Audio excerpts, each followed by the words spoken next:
Good morning. Ngasi card message ngasi Rashi ki matung ina ko ka trying to katang thop sarage trying to jitagi shai shagi Rashi ma pado khalak ka tumai taro ring minutes ko. To sita lere ko han basida lere ani shu basida lere ahum mari manga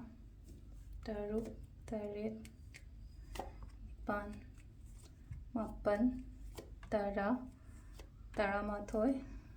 Taranithoi.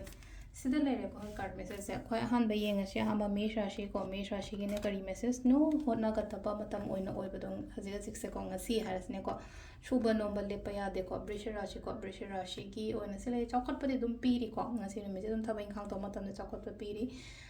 mithun gi na se le problems lady ba ma am se ka lotion lakpa oina oibado aduga kitang chekchallo keno ge na karkat rashi ge na ko chathok khotok poiro ma oiro ka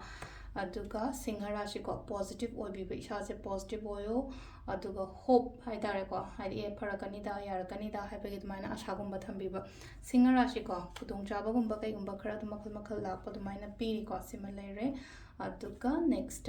keno ko hai confusion jam leibado to la rashi ge na ko aduga sesina khatang environment se khatang toxic oiba nuai taba khotaba khana ba chaina ba khotba admai toroga la ko sesina bridge ki ko sesina phegi keno gen la ko hai dhanu mana khanja ba aina ningja ba khocha ba gumba le raga ti ning ba to thung ba admai la ko aduga sesina makkar ki sina le se hai thaba ma thoma tamda pukning changna discipline leina thabak to bi ba ko aduga